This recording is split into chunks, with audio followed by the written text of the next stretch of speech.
So, we're starting with the background. The background is bog bodies are typically human remains preserved in swamps or peat bogs due to the specific environmental conditions there.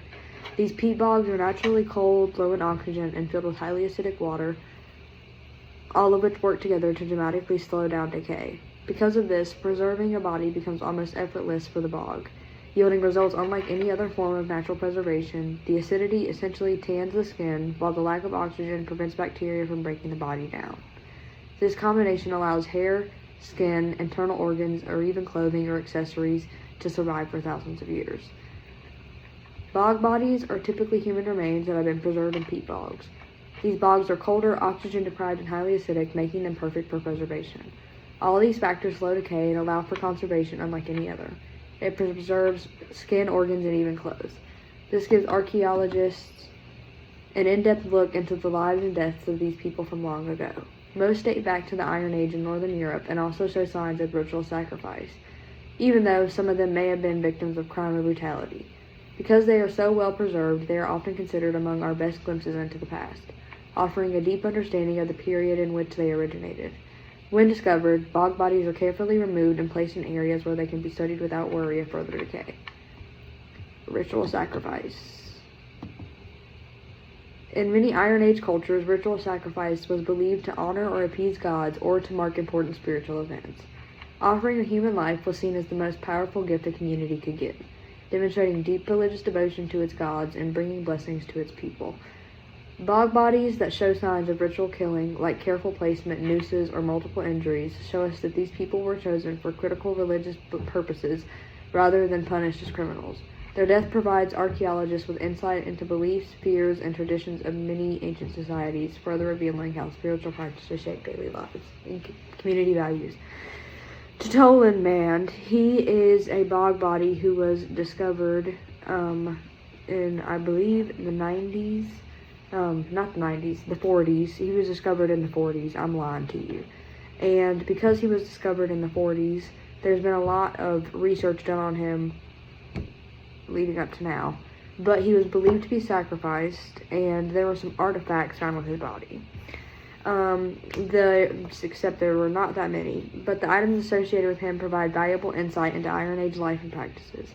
He wore a leather belt and a pointed cap, which helped preserve his body and suggest everyday clothing styles of the period. Jewelry or other personal items were found, suggesting he may have been prepared specifically for ritual sacrifice rather than a typical burial. The careful placement of his body, combined with the few clothing items, gives archaeologists clues about the cultural and religious significance of his death, as well as the materials and dress customs of Iron Age Northern Europe. Iron Age Europe. During the Iron Age in Northern Europe, societies were organized into small farming communities and tribal groups.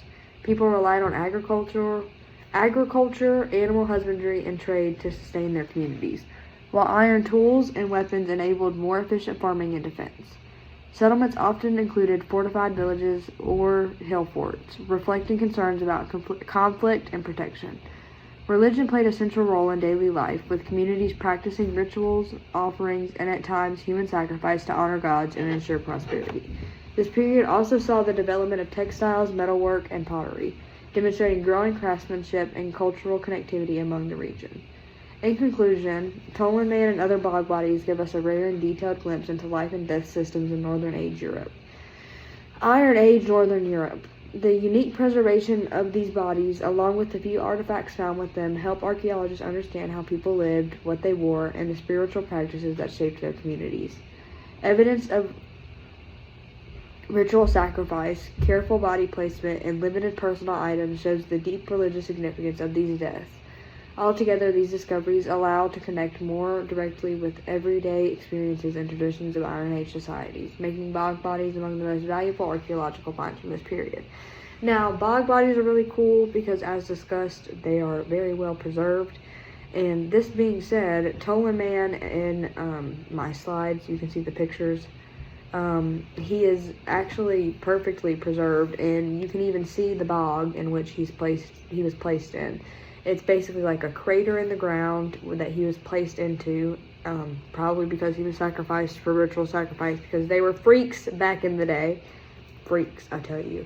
And they did a lot of weird things, and human sacrifice was one of them. This being said, Tollund Man is a very rare and like unique find because there's not that many bog bodies, just because the environment that it has to be is so specific. But there's not a lot of like information about him. There was like a reconstruction of his face, you know, like some general stuff. But other than that, there's not much to be said or done. Also in my slideshow, there's artifacts. You can actually see the last meal that he ate on this, because his stomach was preserved. So you can see the last meal he ate, which was fish and porridge. Very Iron Age Europe, if you ask me.